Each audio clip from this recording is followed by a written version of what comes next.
Okay. Well, good evening, dear friends, and welcome to Loyola University of Chicago and our 2025 Cardinal Bernardin Common Cause lecture. And Easter greetings to all who are celebrating, all assembled here in McCormick Lounge.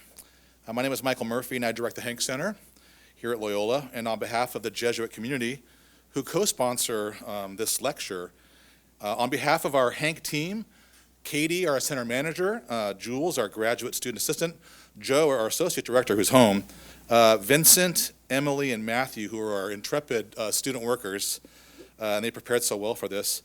And on behalf of Professor Vincent Singleton, who's on videography tonight. Hello, Vince. Thank you very much.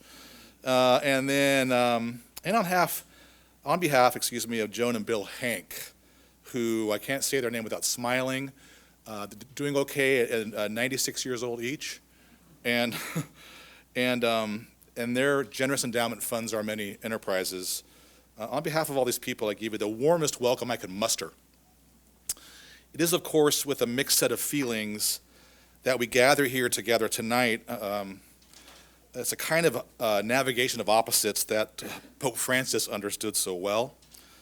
On the one hand, we grieve for and mourn our dearly departed Pope Francis, and I, for one, feel pretty raw about it, and it cuts right to my heart.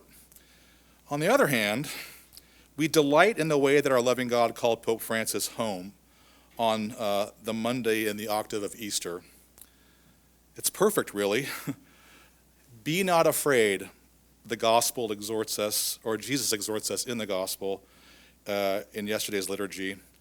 And Pope Francis, perhaps the freest person we have ever seen, live this kind of faith, live this kind of liberation from fear, de profundis, and modeled it in word, gesture, and deed for all of us.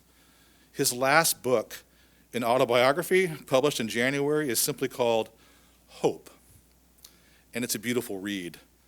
As Pope Francis reflects, hope also liberates us from fear, and it is fitting that the Holy Father's final book-length reflection is one on the mystery of hope, a virtue that not only teaches us where we should go, where we must stand, but it also gives us the courage to take the needed steps.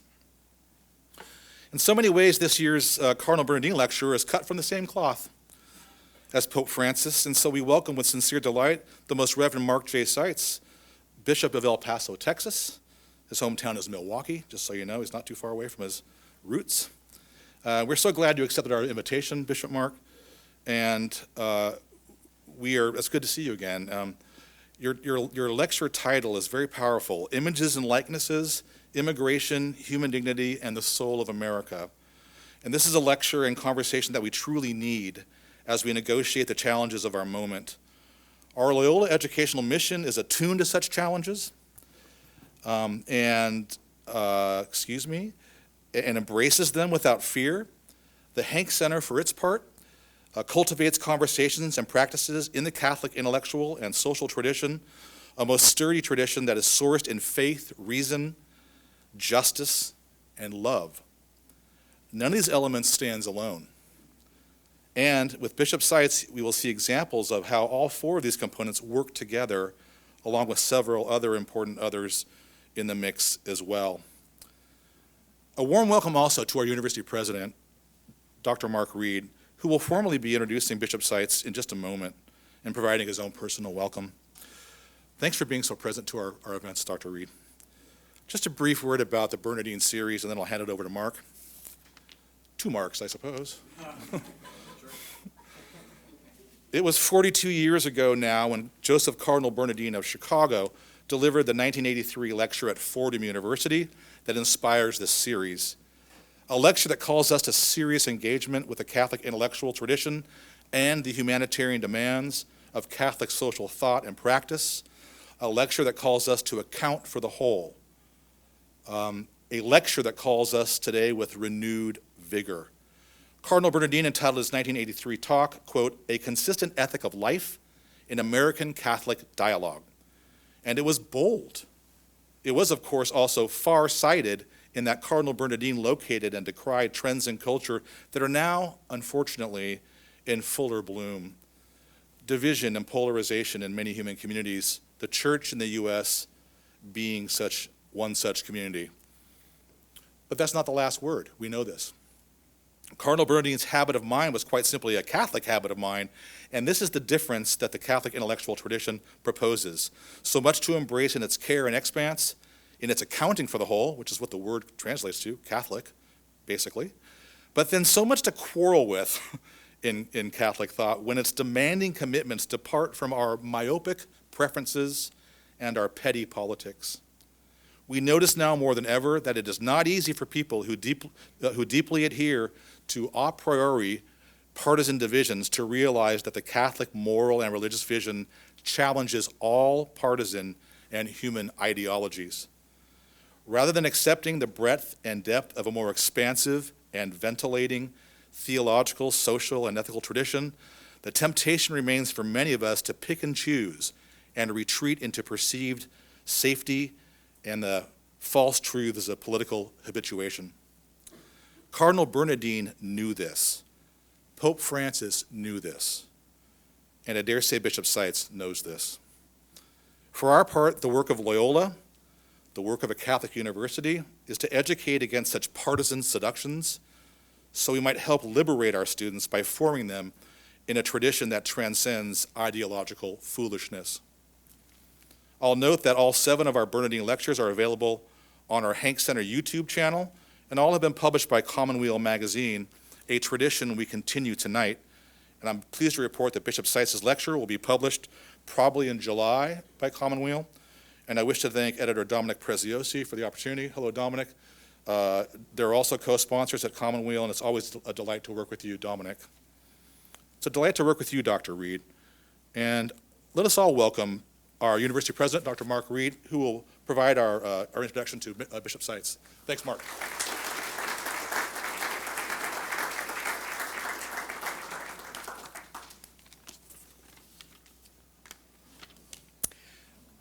Thank you very much, Dr. Murphy, for your kind introduction, and welcome everyone. It's a pleasure to welcome you to Loyola University Chicago and to the Joan and Bill Hank Center for the Catholic Intellectual Heritage. Next year, we look forward to celebrating the 20th anniversary of the Hank Center as a university center of excellence. And I applaud its ever-expanding portfolio of relationships and initiatives in the Catholic intellectual and social tradition. The Hank Center has vital partnerships with organizations in Chicago and beyond. It fosters and supports collaborative intellectual work with colleges and universities across the United States and around the world, both Catholic and non-Catholic. And we are honored to hear tonight from this year's Bernardin lecturer, the Most Reverend Mark J. Seitz, Bishop of El Paso and Chairman of the U.S. Catholic Conference of Bishops Committee on Migration. Cardinal Joseph Bernardin, for whom this annual lecture is named, was of course known for his embrace of a theology of inclusion. And this approach aligns with Loyola's Jesuit Catholic mission, which calls to seek God in all things and to expand knowledge in the service of humanity through learning, justice, and faith. Immigration is a particularly critical issue at the present moment in the United States and worldwide, as migration on a global scale is more active than ever. And today, more people live outside of their countries of birth than at any other time in modern history. Loyola is fully engaged on the pressing issue. Just 2 weeks ago, I was fortunate to be in Rome to attend a conference on global migration and the rule of law organized by Loyola's School of Law. Father Arturo Sosa of the Society of Jesus, Superior General of the Jesuits, made keynote remarks emphasizing the importance of this issue. And we come together tonight mindful of the recent letter from now deceased Pope Francis to the United States, calling for all bishops to work closely with migrants and refugees, and for all Catholics to reject narratives that discriminate and dehumanize. Like Pope Francis, Bishop Seitz has been consistent and a firm voice on the dignity of migrants. Bishop Seitz has been outspoken on the duty to care for immigrants and has served migrant families and refugees face to face in El Paso with solidarity and love. Bishop Mark J. Seitz was born in Milwaukee, Wisconsin, as we heard, the eldest of 10 children. The oldest of 10, wow. He was ordained a priest in the Diocese of Dallas in 1980 after receiving his bachelor's degree in philosophy, as well as a Master of Divinity and a Master of Theology from the University of Dallas. Bishop Seitz also received a master's degree in liturgical studies at St. John's University in Minnesota. After ordination, Bishop Seitz served as a pastor at parishes in Garland, Waxahachie, and hopefully I said that correctly, and Dallas, Texas. He also taught at the University of Dallas and served as vice rector and director of liturgy at Holy Trinity Seminary. In 2010, Pope Benedict XVI elevated Bishop Seitz to the office of bishop. Bishop Seitz was ordained and appointed as the auxiliary bishop of Dallas. In 2013, Pope Francis appointed Bishop Seitz as the 6th bishop of El Paso. As a prelate serving a borderland community, Bishop Seitz has focused his work on the poor and the vulnerable, including migrant families and refugees who have made their home in this region or who choose this community on their way to another final destination. It is my great pleasure and honor to welcome His Excellency, the Most Reverend Mark J. Seitz, Bishop of El Paso and Chair of the U.S. Conference of Catholic Bishops Committee on Migration.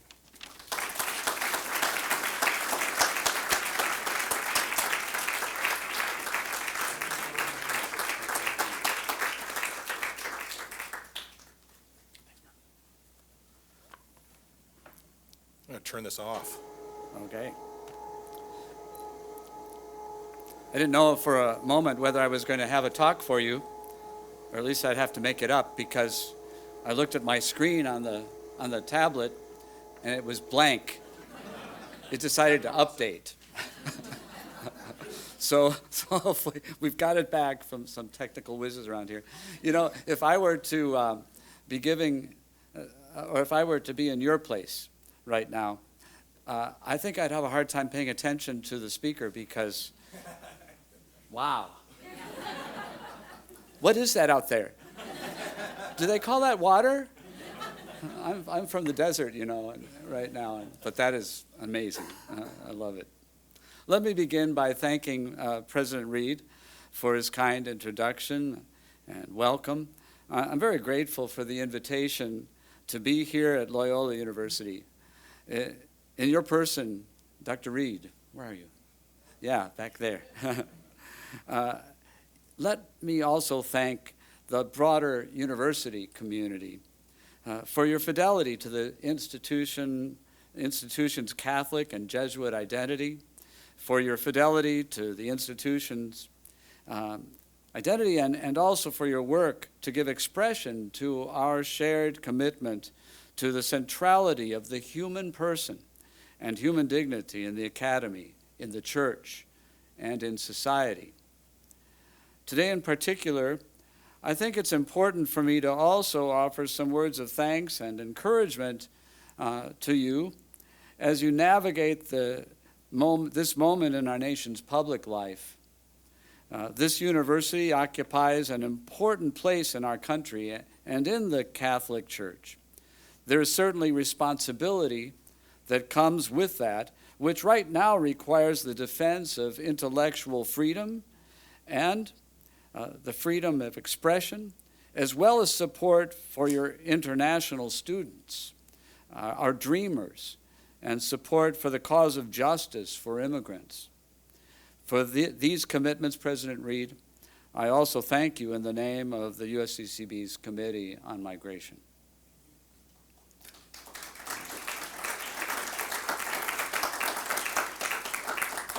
And finally, let me thank Dr. Michael Murphy and the Hanks Center for the Catholic Intellectual Heritage, both for the invitation as well as for your work to bring our intellectual tradition to bear on public life. I'm very honored to offer this year's Cardinal Bernardin lecture. I knew him. I loved him. Before I start, let me acknowledge the passing of our Holy Father, Pope Francis. This is a moment of mourning for the Church. But with Easter confidence, we can also be glad for the great gift that Jorge Mario Bergoglio made of his life to the church and to the world. I think that being with you here this evening to talk about the work of the church alongside those affected by the reality of forced migration is a fitting way to give thanks for his life and teaching and to honor his legacy, which I know we will only come to appreciate more and more as time passes. If you'll allow me to offer a caveat to my reflection this evening, as I told Dr. Murphy when he first offered me the invitation to speak, lectures aren't my forte. Although I was a seminary formator and adjunct professor, I don't consider myself a scholar. My ministry has largely been pastoral, as a parish priest and now as a bishop. This year marks 12 years for me as Bishop of El Paso. The words that I will offer tonight are grounded in that perspective and the pastoral context of serving in a border diocese. I also have the responsibility of leading the efforts of the bishops of the United States on issues of migration. And so this evening, I will offer some words from that vantage point as well. What I'd like to do in this lecture is speak about immigration as a matter of importance for the social mission of the church in the United States. I'd like to briefly describe the current situation that we face in the United States on the issue of immigration at present, especially the pastoral challenges it poses for the Christian community, and reflect on our mandate to preach the social gospel, draw out some possible lines of action for the Catholic Church in our country. Since Inauguration Day earlier this year, the current administration has taken a number of aggressive actions to restrict migration and to target immigrants already living in our country. I cannot be exhaustive, but the scope of these actions is extensive. This includes the effective and total suspension of asylum and international protection at our border, the ending of the U.S. commitment to refugees around the world, and the suspension of key areas of humanitarian assistance, both at the border and abroad, including aid intended to mitigate forced migration.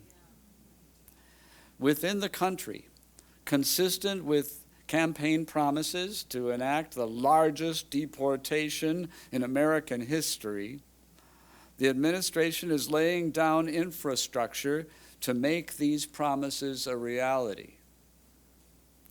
The actions are subtended by a disturbing rhetoric of criminality when speaking about immigrants in our country. Although the number of deportations under this administration does not yet match the rhetoric coming from officials in Washington, D.C., the groundwork is being laid for this campaign of forced removal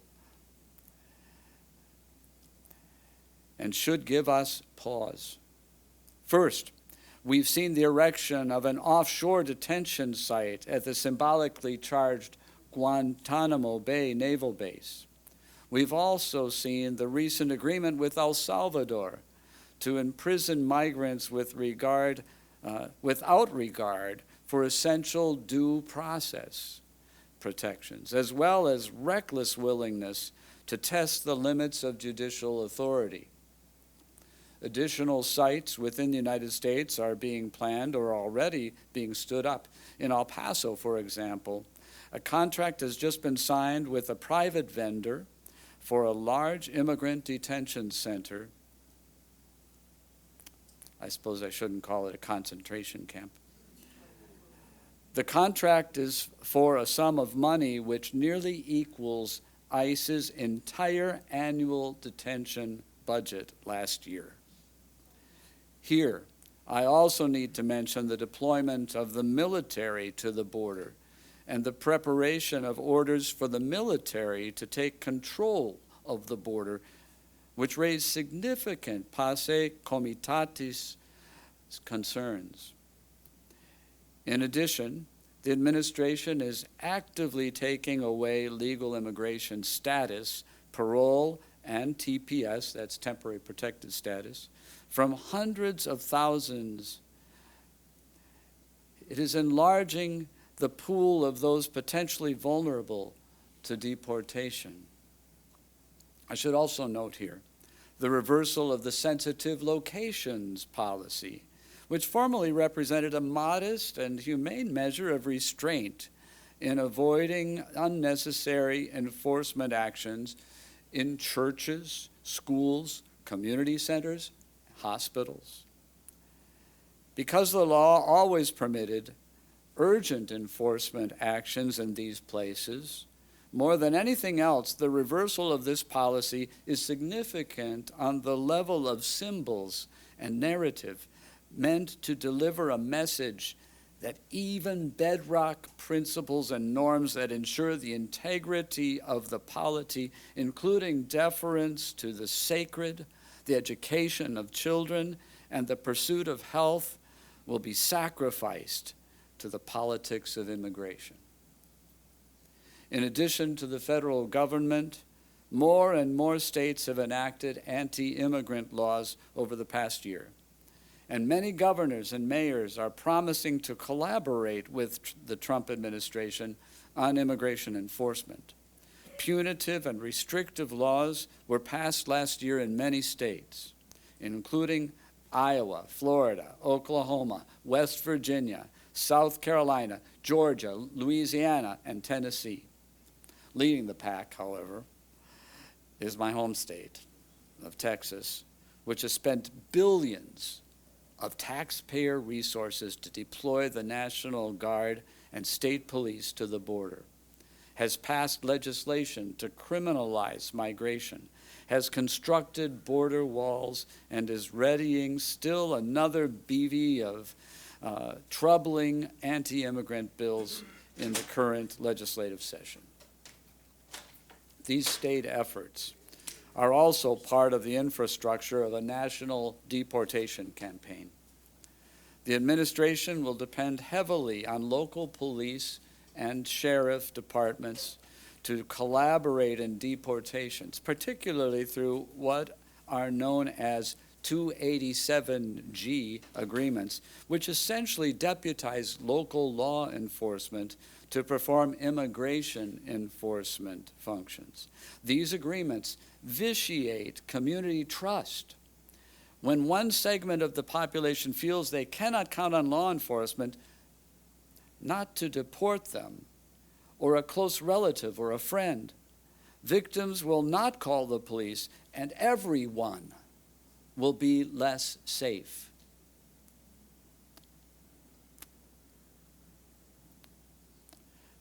In Texas, just recently, such an agreement was troublingly established with the Texas National Guard. These agreements will be key to supercharging the administration's deportation efforts. And finally, I must mention the current budget negotiations in Congress, which will nearly certainly end in a substantial increase to appropriations for detention and deportations, the last element of the groundwork necessary for a campaign of mass deportations to proceed. I encourage you to talk to your legislators about that. Without a doubt, there were antecedents to many of these actions during the first Trump administration, and to a lesser degree to previous Democratic administrations. And at the U.S.-Mexico border, there are deep-rooted historical patterns of injustice which exceed any one administration, and we have seen many of the same dynamics at play at different times. Over time, the exception has become the norm, and emergency responses have taken on permanent features. But in the case of this administration, the speed with which these actions are being carried out, the dystopian rhetoric and sharp attitude, the unapologetic belligerence towards neighboring states in the region, the elevation of self-interest as the criterion of legitimacy, and the disregard for the rule of law and due process are without precedent. I recognize that different people approach the issue of immigration from different vantage points.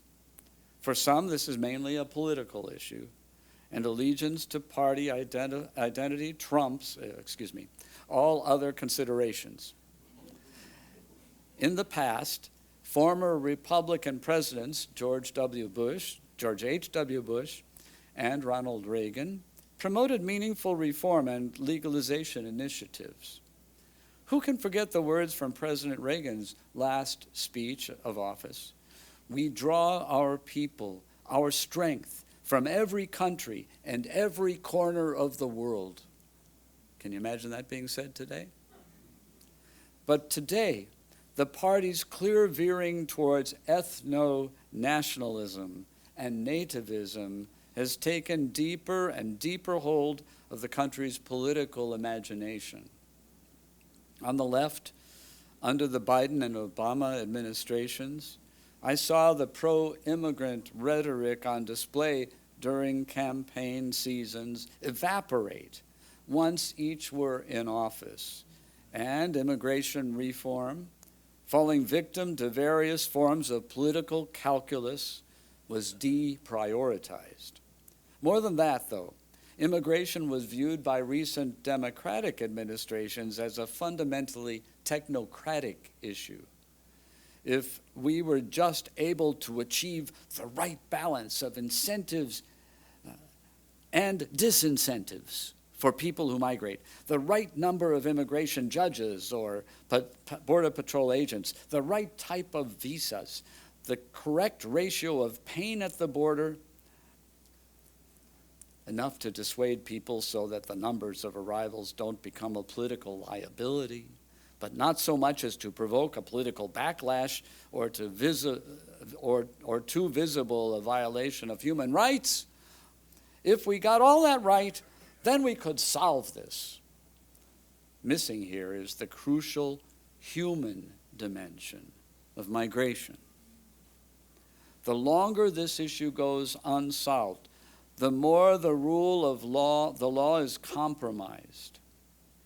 But it is not the undocumented who represent a threat to the rule of law in our country. The vast majority of immigrants would not hesitate to regularize their situation lawfully where it were possible, or to find a legal means to enter. It is the fault of lawmakers unable or unwilling to establish sane and lawful mechanisms to manage migration in our country, at the border and abroad. One can also look at the issue of immigration economically, academically, and from the perspectives of various human sciences and security. All of these perspectives are valid and also have their limitations. But I'm not a politician, economist, or social scientist. I've experienced this issue from a pastoral viewpoint. My diocese is a border community. Most Americans, because of the way we teach history in school and because of the way the reality of migration and the border are portrayed in the media, think of the border in binary terms.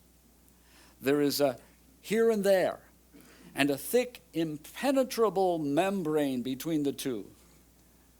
But if you visit the border, you'd soon realize that isn't really the case at all. Despite the steel walls and harsh immigration policies, reality is much more fluid. We are bound to our community on the other side of the border by ties of history, culture, language, and family.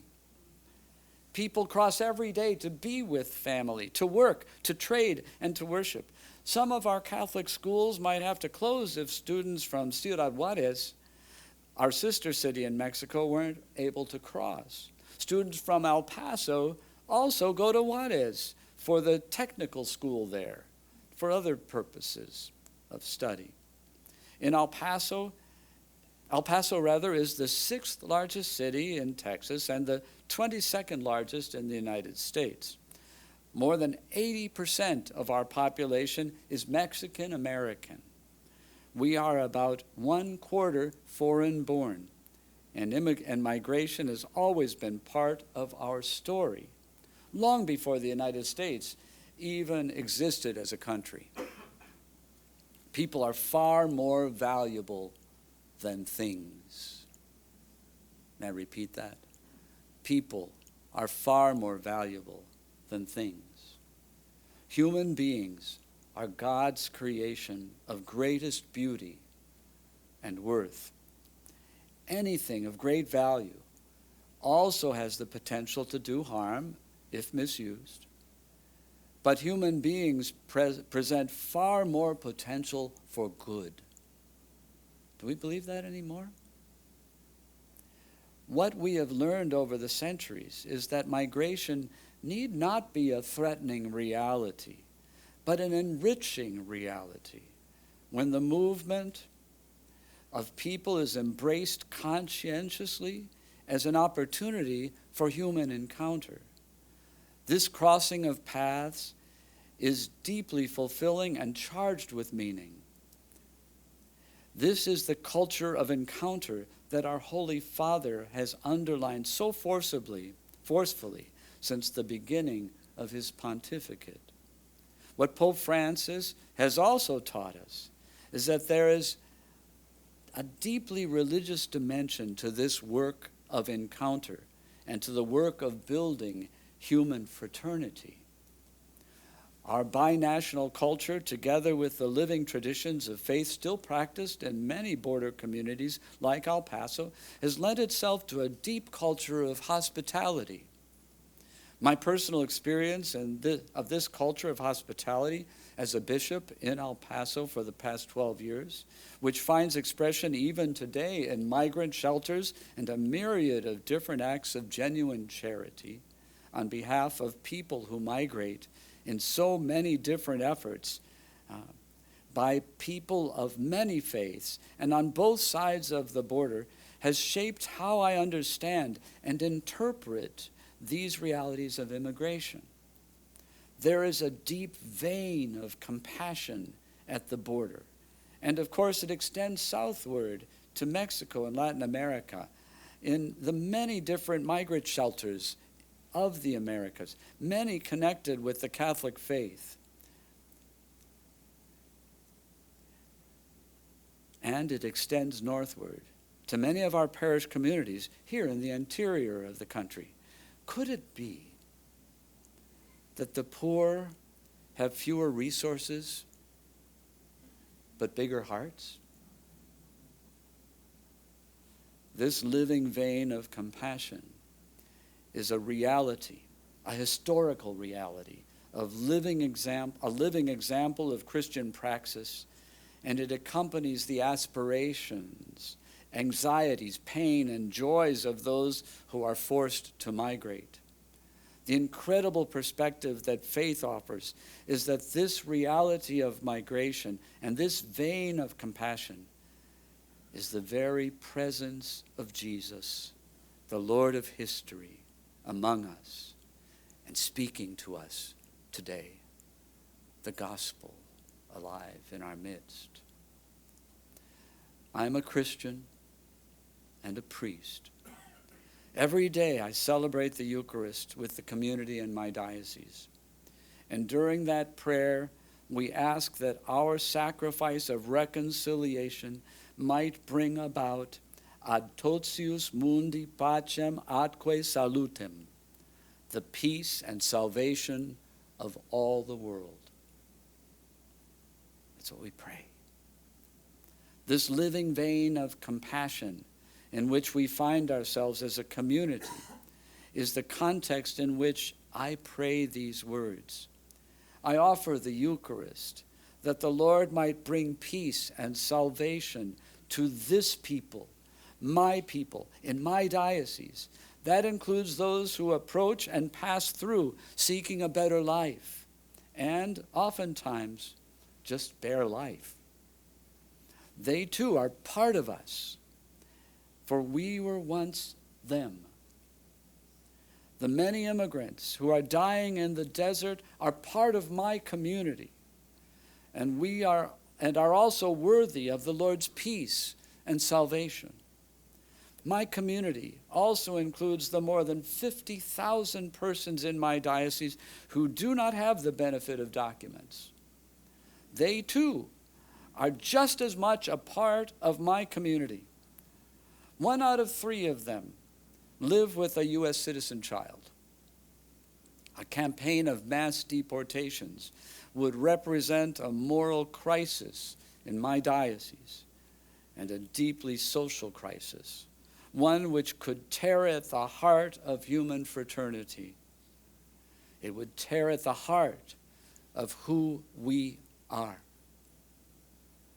And as I have traveled the country in my role as chairman of the USCCB Committee on Migration, beyond just the economic and political damage, the reverberations of such a hateful campaign would also threaten our identity as a nation.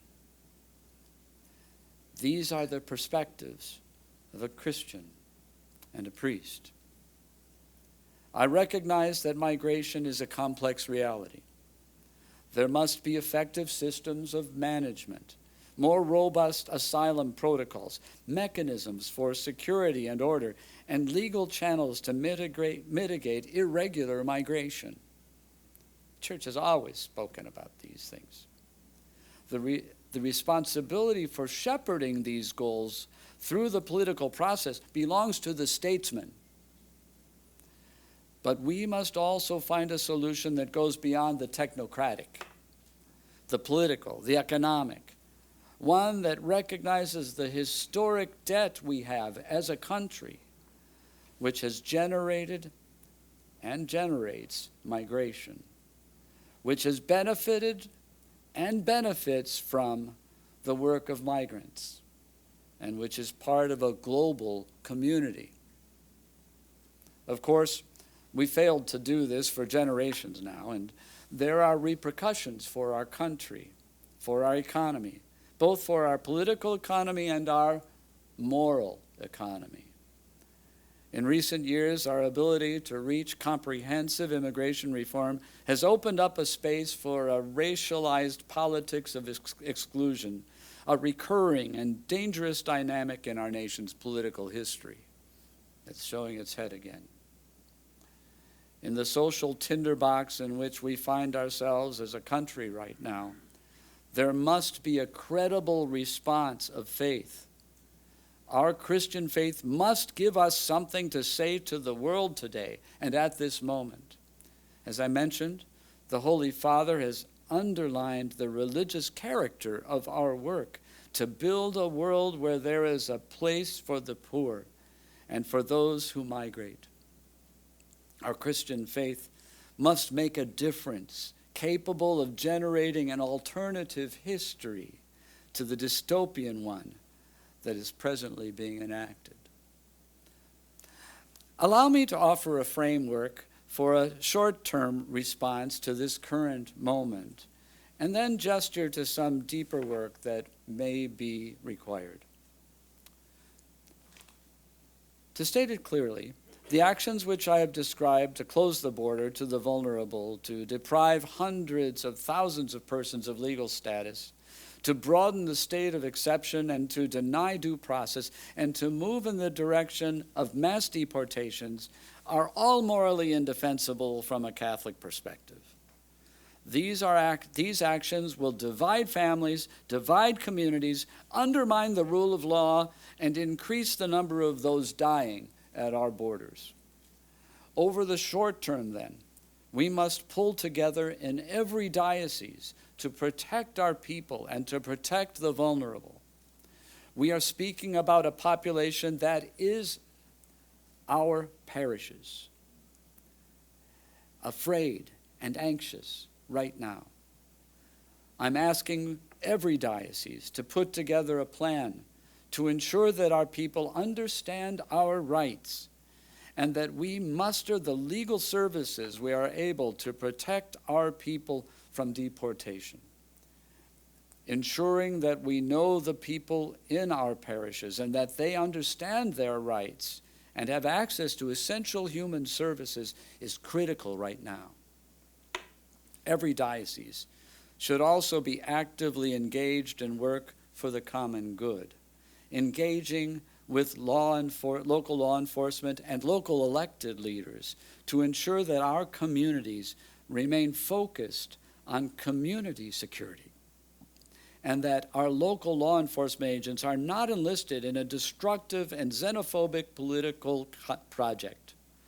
This is work that can and should be done ecumenically and with other civil society groups, and especially alongside the directly affected. In this work, we need the assistance of the broader network of Catholic organizations, including our religious communities, Catholic education, and Catholic healthcare. Let me underscore, too, that this work cannot be the province alone of our charitable institutions. Our charitable institutions do incredible and amazing work every day on behalf of the vulnerable. But our actions now need to include everyone. There is a role for everyone, and we have to include everyone. This is an opportunity to put synodality into practice. There is work for grassroots education, outreach, and mutual aid right now. And all our parishes and parishioners can be involved in this work. This work is too fundamental to the church and society to limit it to the ranks of professionals. We need to overcome the barriers we have erected between our professionalized social services, the life of the parish, and the lives of young Catholics who may not be as connected to our institutions as previous generations. We need to be creative. In this context, I think it's interesting to note that for centuries and centuries, until the revision of the Code of Canon Law in 1983, the Church's canon law included the right of sanctuary. The 1917 Code put it this way: a church enjoys the right of asylum, and those who flee there may not be extracted other than in the case of necessity without the permission of the bishop. Here I'm not commending sanctuary as a strategy to respond to mass deportations. The legal complexities are nuanced, and there is no way our institutions could offer long-term respite to 13 million persons.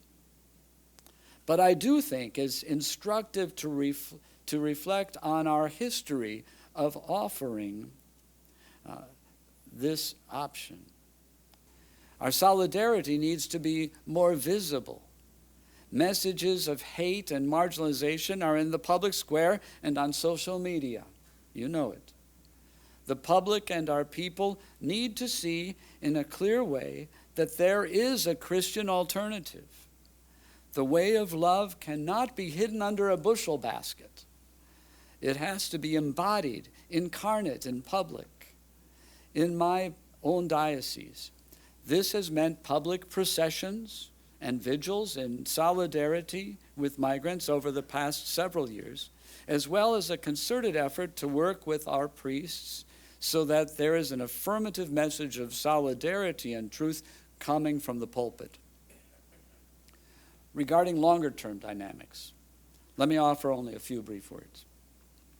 Here let me mention the recent decision of our bishops' conference to end our work with refugees, that formal effort to resettle refugees. In reality, we had no choice. As I mentioned, the Trump administration has ended the work of refugee resettlement and forced our hand. This decision by the Trump administration is an inflection point. First, because it's not just about refugees. Together with what will likely be broader cuts in social services in the federal budget and the suspension of already of a significant portion of international assistance,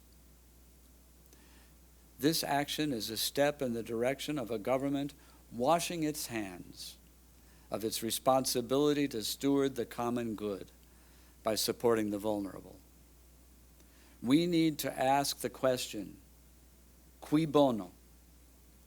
Who benefits? Our responsibility towards the economically marginalized is not just a matter of charity, but of justice. In this regard, I've spoken about the attack on migrants as part of a broader attack on the poor. The suspension of the refugee program is an inflection point too, because it is clearly part of a broader attack on civil society and the role of civil society organizations in our democratic life. Our federal government has long been able to meet social and humanitarian needs by partnering in a healthy spirit of subsidiarity with faith-based organizations and community organizations which are closer to the reality of the affected populations and which are capable of engaging their members in the broader work of working for the common good. This gives citizens a stake in their communities, respects agency, and is a check on big government. Subsidiarity, effective partnerships with faith communities, and a vibrant civil society are all quintessential characteristics of American identity.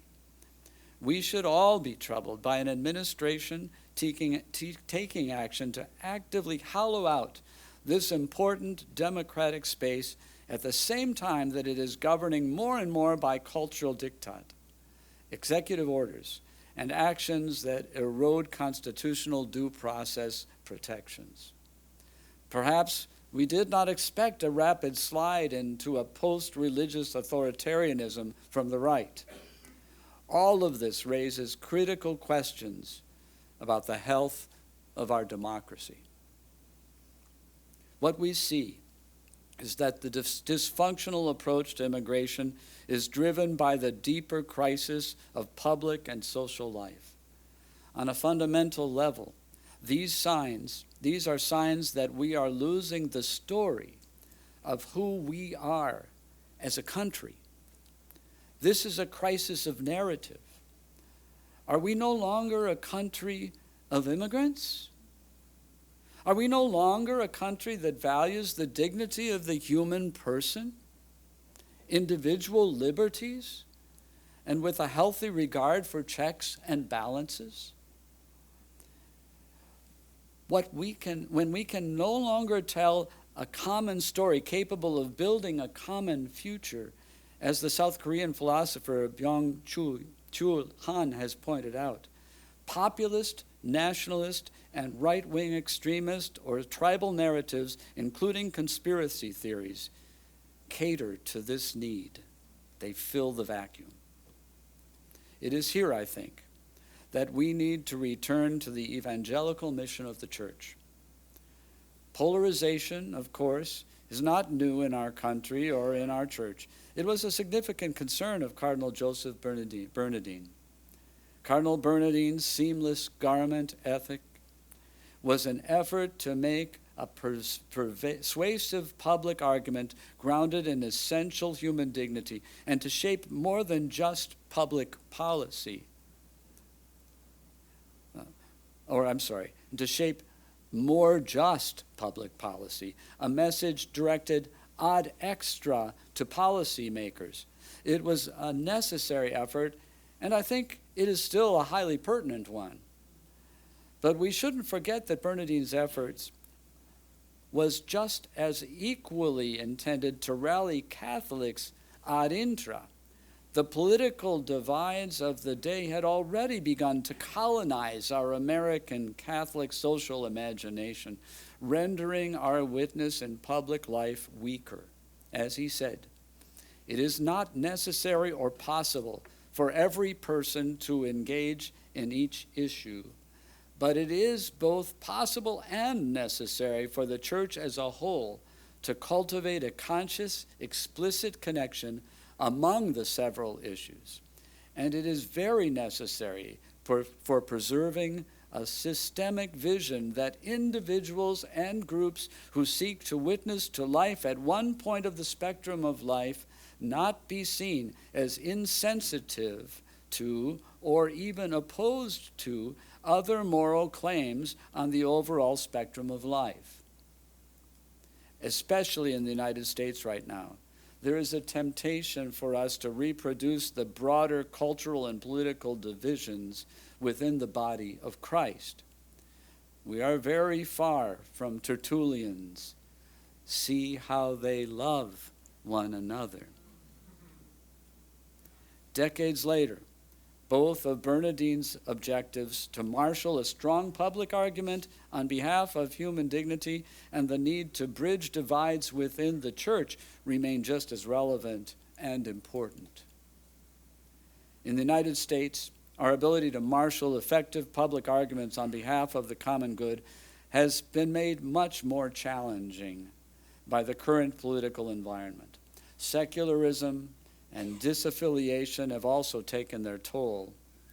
More still, the loss of credibility of the church following the public scandal of sexual abuse in the church was a terrible counter-witness. When the ostensible good of the institution was put above the demands of justice and charity, our Christian witness faltered. Let me spend a moment on the word witness. Pope Francis' social, ecclesial, and missionary imagination, among other things, was deeply formed, as he stated on a number of occasions, by the pontificate of Paul VI, and in particular by the apostolic exhortation Evangelii Nuntiandi. This document followed the 1974 Synod on Evangelization, in which Cardinal Wojtyła, the future Pope John Paul II, was highly involved. This is the document in which Pope Montini repeats his famous line, "Modern man listens more willingly to witnesses than to teachers. And if he does listen to teachers, it is because they are witnesses." In a world obsessed with searching for the alternative wisdom of podcasts and YouTube and suspicious of institutions, these words still have purchase. This is also the document, and I think here we see the influence of Wojtyła, in which the Pope insists that the gospel must generate culture. The gospel must generate culture. The good news has to be translated and made real. It must be incarnate in our times, not in a notional way, but in a real, tangible way that generates hope for ordinary people, and particularly through encounter. He writes, "The split between the gospel and culture is without a doubt the drama of our time. Therefore, every effort must be made to ensure a full evangelization of culture, or more correctly, of cultures. They have to be regenerated by an encounter with the gospel." It's easy to see the influence this text had on Jorge Bergoglio. No? What Pope Francis did is to take these insights and model them on the plane of Christian leadership. Public argument is important. We will continue to need tools like the seamless garment to help translate the gospel theologically and philosophically and into the social categories of the day. We are blessed that Pope Francis gifted us with the analysis and development in Catholic social teaching contained in Laudato Si and Fratelli Tutti. And what the Holy Father taught us is that perhaps even more fundamental is the need to witness to the gospel simply, credibly, and with integrity. During his pontificate, Pope Francis did that, and he continued to do it even during the last weeks and days of his life, with vulnerability, with his own body. This is the type of Christian leadership the Holy Father asked of us bishops. When the Holy Father spoke to the bishops of the United States during his visit here in 2015, he said to us, "It is not about preaching complicated doctrines, but joyfully proclaiming Christ, who died and rose for our sake. The style of our mission should make our hearers feel that the message we preach is meant for us. May the word of God grant meaning and fullness to every aspect of their lives. May the sacraments nourish them with that food which they cannot procure for themselves. May the closeness of the shepherd make them long once again for the Father's embrace." I was speaking recently to a group of bishops, reflecting on how we proclaimed the gospel of Jesus Christ in the migrant. Our bishops' conference has done admirable and important work over many years on the issue of migration, not only with refugees, but in offering assistance to the undocumented and advocating for immigration reform. We are of one mind in our support for people who migrate. But one bishop suggested that there is always the risk that this commitment remains confined to the notional, academic level. And if it remains there, disincarnate, it will become stale. All Christian leaders, and not just bishops, but priests, university leadership, our agency leadership, professionals in public life, all of us need to be personally involved and engaged with the lives of the poor and vulnerable. For our words to be credible, they must be born of genuine solidarity, a solidarity which inspires action. People need to see Jesus visible and concrete.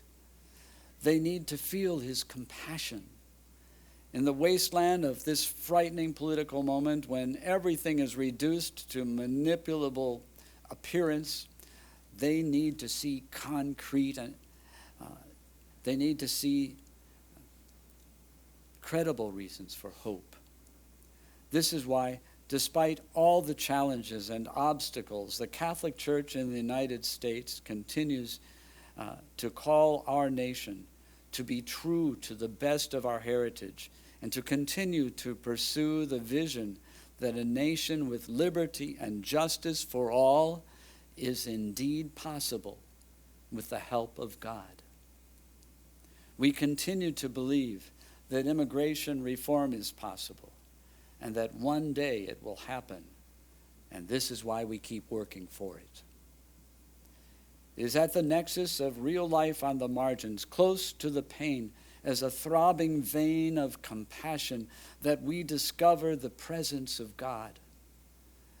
There, we may not have all the words, all the concepts, all the solutions, but only thus can we become credible witnesses and do our words carry any weight. Only thus are we able to generate culture, reweave society in the ways of the gospel from below. And my sense is that it is one of the few antidotes to polarization available to us, a polarization which results from putting ideological commitments over real life.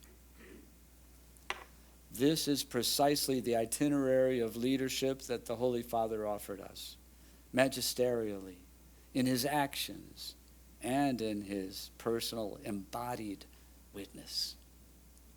He taught us that Christian leadership is about service.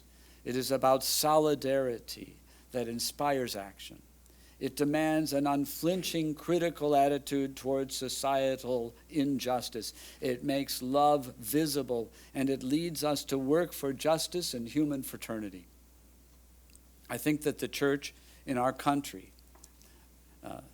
that for the church in our country, our challenge now is to integrate that style of leadership, that evangelical style, into our own notions of episcopal leadership as we navigate the cross currents ahead.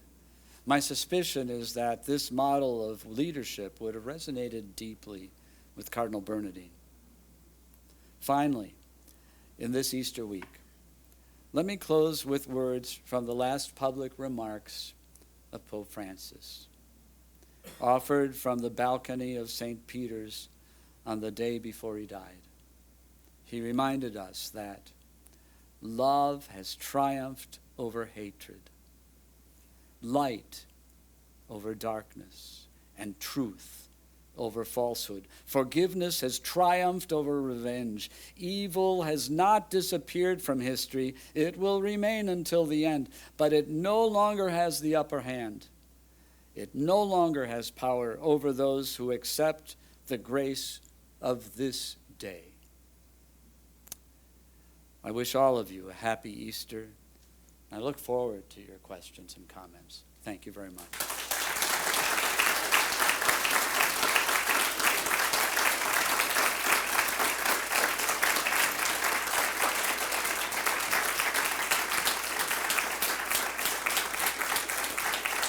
Thank you.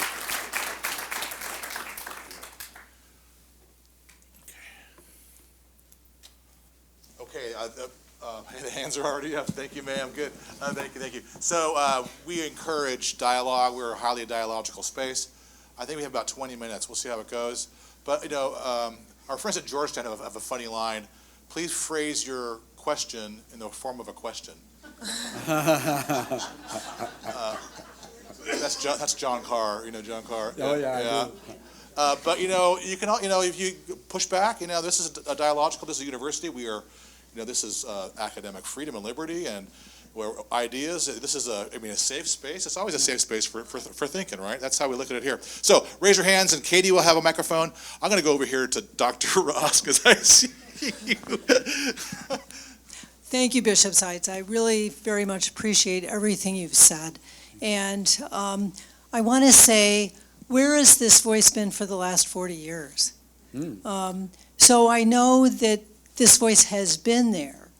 But when you look at the fact that well over 50% of white Catholics voted for the current president, in part because of his policies on immigration, the voice of the bishops, I don't think, has been very strong in making this a top priority. And we all know what the top priority has been for the last 40 years. And so if we want to see a change, I want to ask you, how is this going to happen, and how do we convert those, including members of my own family, I think all of us know people, to this kind of vision that you're talking about, which I think is so badly needed. So I want to thank you for your words, but ask you, what do we do next? Yeah. Well, you ask a very complicated question, right? I mean, there are just so many levels that we could approach in a response. I think one thing I need to say is we don't have the megaphone that other voices do in our country. And it's very challenging in that regard, I've been so edified by the heart and the strong commitment that so many of my brother bishops have. It's not going to be the same on their scale of issues for each and every one, kind of like Cardinal Bernardin said, right? There's a spectrum of issues. I mean, we could spend our whole life just taking an issue every day and then, going on to the next one the next day, right? There are so many threats to a fundamental Catholic understanding of things and teaching as it affects public life. But I think to some degree the leaders in the church do reflect many people in our country in that maybe they aren't as aware of the day-to-day realities that people are dealing with. And nobody could have guessed how far things would go, how far they've gone right now. I mean, we were getting used to crazy political rhetoric, frankly, right? And a lot of times we all blew it off until this administration came in and started, one thing that, where the political campaign promises were actually being enacted, sad that they were those kind of dystopian promises. But, I think it caught us all off guard a bit. And maybe we've been a little bit like the frog in the pot, But I'm hoping that not only my brother bishops, but all of us as a nation and as a church start pulling together and speaking up about these issues once they realize the far-reaching implications of these behaviors. And they have to recognize it on people they know. Something I've worked on in my committee for the last 3 years, my term is ending in November, is an education plan. And we've known that we have a big job ahead in terms of reaching people at the grassroots, at the parish level. If you ever work on the level of a diocese, you live in daily frustration about how difficult it is simply to reach that level from the next level, from the diocese to the parish, and of course, we have to acknowledge that it's a sad, tragic truth that only about 15% of those people who identify as Catholics go to Mass, practice their faith in the most minimal way. How can we begin to impact their way of thinking if they're not even worshiping with us, much less being educated with us? So we have some big challenges in terms of doing that. But if you look at the USCCB's Justice for Immigrant website, we've worked to, by the way, get a liaison to every single diocese. We're not there yet, but we're much closer than we were, who work with the bishop and bring programs to the parish level. And on that Justice for Immigrant website, you'll see how many bishops have written either individual letters or state conference letters expressing their concern about the development of policies against immigrants. Thanks very much. We have one over here, then we'll work this side of the room. Thank you. You mentioned cui bono and the ICE budget, the new detention center. I am concerned about the sort of industrial prison complex benefiting from the new policies. Do you find that people in El Paso are employed by these spaces, so have a vested interest in having them actually occur? And how do you teach your parishioners?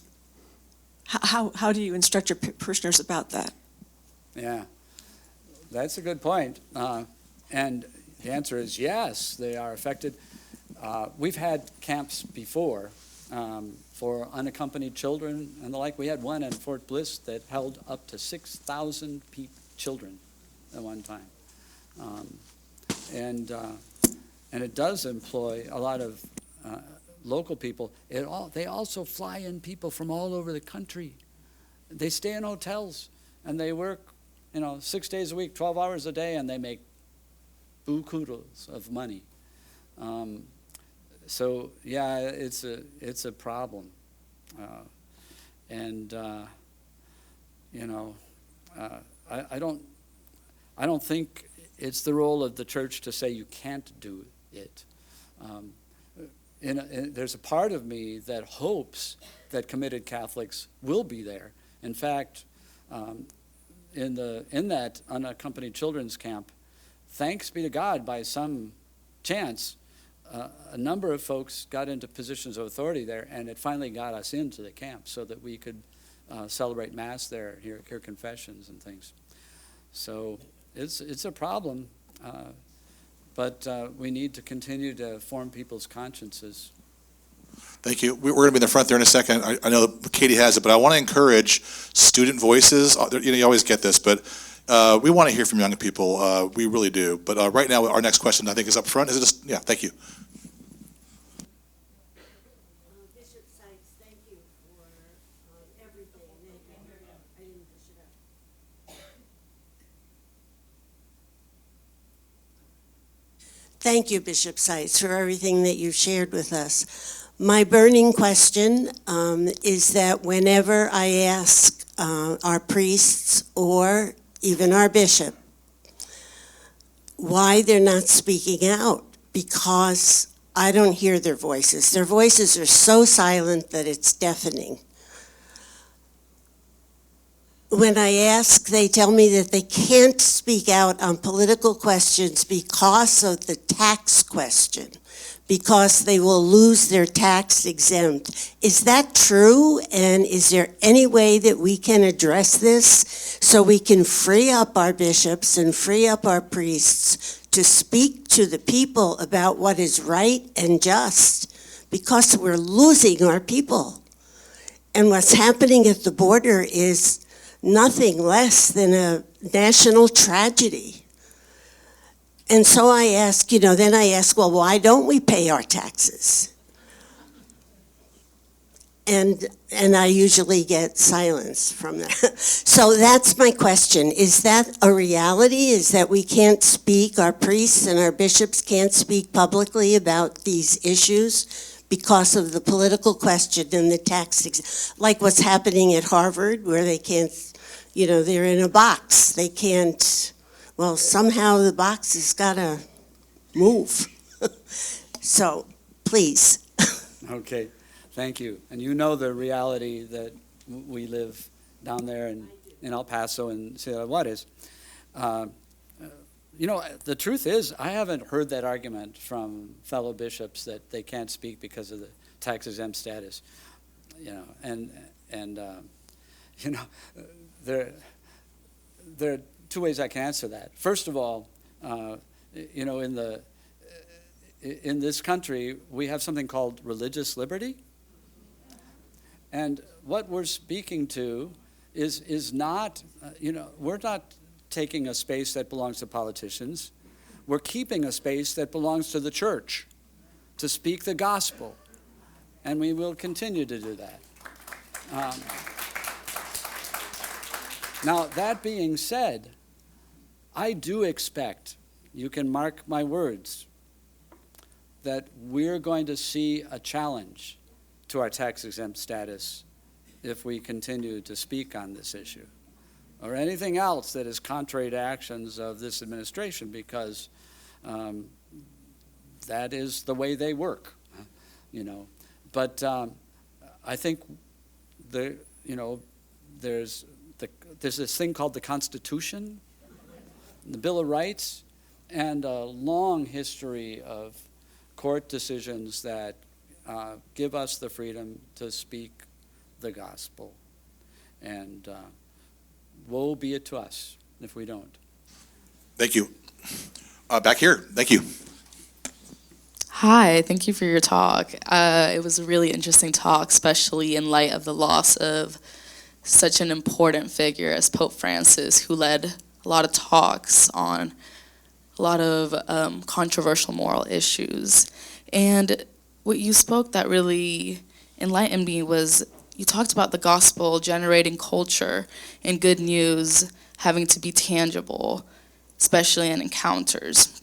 So I was wondering, how can the church facilitate such encounters and therefore find a voice within those encounters? That's a very good question and so essential to our response. And Pope Francis was so clear about that, gave us so many examples of how to model it. So we need to keep on learning from him. We will for years, we hope. But in that education plan I spoke of from the Committee on Migration, it's all about facilitating those meetings. It's tragic, very tragic. You've all heard the quote that Sunday is the most segregated day of the week. right? And we've got a new kind of segregation that's present in our country, and it's not necessarily based on, white and Anglo and African American. It's based on Anglo and Latino American and other groups that have immigrated to our country. A lot of our parishes have almost grudgingly opened up a space for immigrant communities at the very popular time of 3 o'clock in the afternoon on Sunday, right? So we've got to do better. We've got to find ways to celebrate every culture among us, and to have and encourage conversations and events that bring people together. One thing that I think was very effective for me as a parish pastor with a minority Latino community was mission. We went to sister parishes in Mexico and eventually in Honduras, and it turned the whole model upside down, where our Latino parishioners now weren't just the ones following along and doing whatever we said they could do. They were the ones leading us and translating for us and helping us. So we've got to find possibilities like that. I pull the Murphy 3-card Monty here because we have about maybe 10 minutes. So I'd like to hear more voices. Can we hear three questions, and then Bishop, just hear the 3 questions and respond to all 3. We'll help you remember. We want the voices to ask the questions, and then we'll have maybe one more after that. So we'll go here. There. Oh, you go first, Nora. You have the microphone. And then we'll have the Hello, thank you for your talk. As you know, Sorry, thank you. I was wondering if you could tell us about a time, if there's been one, whether in your own community or in communities that you've gone and talked to, if you've had conversations with people who have very fearful or negative views of immigrants, and if you've been able in conversations with people to sort of have a breakthrough to them and maybe made them remember their sense of empathy towards them. I ask because I'm a young person and I often find myself having conversations like this with older members of my family who I feel like have maybe forgotten that. That's beautiful. Let's do this, sir, please. yeah, my question actually follows on very nicely from that, which, as you know, there are a lot of Catholics in public office today, right? In terms of, you look at the cabinet, you look at the Supreme Court, look at the vice president, one of the last public officials that Pope Francis met with. And I'm wondering, from your view as somebody who puts a big emphasis on the pastoral relationship that you have with people, and following on what was mentioned about sort of interacting with people that, maybe questioning some of the comments that you may have today, but how do you counsel people in public office? What is the role of the church in doing that? I know in the past we've seen that take place in some strange ways when it came to, John Kerry or Joe Biden or other figures. We've seen some of this sort of talk about how we, counsel public leaders. But I'm curious, in this period of time where there are so many Catholics playing leadership roles, what is the role of the church in counseling them, and how does that play out? Thank you. Counseling family, counseling public service. Let's take those 2 first. Okay, thank you. Thank you. So the question you raise is, I think, so important for all of us. I suspect there are people everybody in the room knows someone that it's really challenging to work with. And I've had to struggle with this to some degree with my own family. And one of the most powerful and effective things I found is that there's I can't go into the whole story, although it's an amazing one. There's a Venezuelan family that I've become very close to. They migrated here 2.5 years ago. And now the father of that family, although he had an excellent asylum claim, he used to work for the government, had to quit because he could no longer in conscience do what the Venezuelan government was asking, and fled. So he has left of his own free will and returned to Venezuela. the loss of an income. He was working, but he was going to lose his ability to work. And his wife just had child number 4. So I went to my family and I told them about the situation. Not all of them are, a lot of them listen to things like Fox News. And I asked if they might help me to help this family. It wasn't something I could draw from a general fund sort of thing. It was kind of a personal. And pretty much every one of them understood when it was boiled down to one real family, and they knew their story. I hope that might help. How about a public servant? Public servant. So important for us to talk to public servants, even if they're not servants of the public.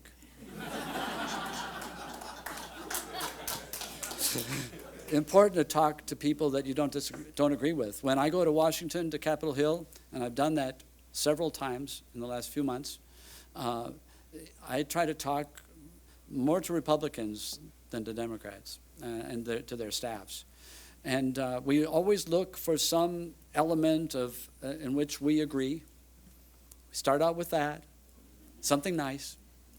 And then we try to lay out a reality and explain, again, a story of the reality of what's happening. And, at the very least, even if it doesn't change their opinion, it keeps some kind of door open. So, so important that we talk. And talk, as I mentioned in my presentation, to your local people. So important to talk to local law enforcement stuff. Realize that they're under a great deal of pressure right now, and your explaining, your sharing of your concerns has an influence on those people. Your words are nourishment, and we could go all night, but we're going to do 2 more. One here, and then young man, you there? Okay. Is this on? Yeah. Okay. I thank you so much for your talk, and particularly talking about how individuals in parishes need to do the work, not always waiting for it to come from on high. But I'm wondering if, you also spoke about the fact that all the infrastructure is being put in place now. It looks like, a simple majority is going to pass this budget, and ICE is going to get 3 times the manpower, person power, and money. And I'm wondering how we fight against that. And it was suggested to me by somebody who was an organizer that it's time for civil disobedience again. What would Gandhi or Martin Luther King or Jesus do in this moment? Mm-hmm. Yeah, interesting question. First of all, I'm trying to remember, I'm sorry, the first part of your question was with People out in the parishes can do Yeah. a lot Right. individually, but how do you fight against this infrastructure that's going to be Yeah. put in place? Right, okay. So in regard to that, you know what my main hope is? I hope that things will get bad enough, and hopefully they don't get as bad as they could, but bad enough that people in our country start waking up. One thing that we've already discovered is that, when the voters come together and express their opinion, and strong enough and broad enough manner, you can get them to change course, because they're really not about principles ultimately, I don't think. I think they're more about political power. And so remember the last Trump administration, when we saw the images of children behind cages, it turned around that separation of families. Unfortunately, we weren't able to heal all the damage that was caused, but at least they pulled back from it. There are elections in 2 years. you know. It's going to be a long time to wait, but, you know, we have to work. So I'm hopeful, and I'm hopeful not only in a wishful thinking sense, but I'm hopeful because I have that hope that comes from our Savior, who entered into a great suffering because of our sins and who overcame it. So we'll keep plugging. Thank you very much. Our last question for this young man here. Thank you, sir. Thank you so much for your speech and for coming all the way to Chicago, Bishop. My question is anybody in the USCCB in conversation with the government of Mexico right now on the issue of immigration? You know, President Scheinbaum has seemed to be at the very least effective at dealing with Donald Trump. So is there any sort of dialogue between the USCCB and the Mexican government? Thank you. Pray that she might indeed be effective in dealing with him. The Conference of Bishops doesn't have any mechanism for dealing with a foreign government, but the conference in Mexico has a bit more purchase in that regard. However, you do have a complicated history there, right, of centuries of repression of the church, and not the kind of explicit freedoms incorporated into their law that allow them the freedom to speak up without the potential of serious consequences.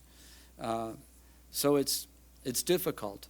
But I'm working, and the U.S. Conference of Bishops is working with our counterparts in Mexico.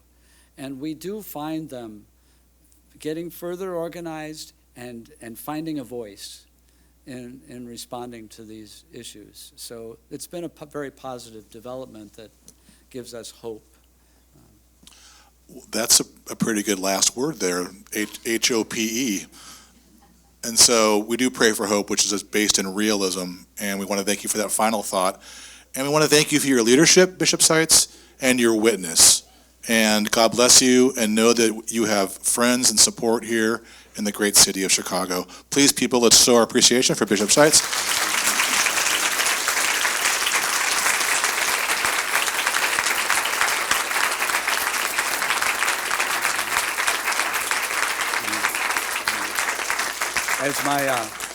Feel free to have some fruit and stuff. If I might just sure, say, Bishop. As my father and mentor, Pope Francis, used to say, please pray for me.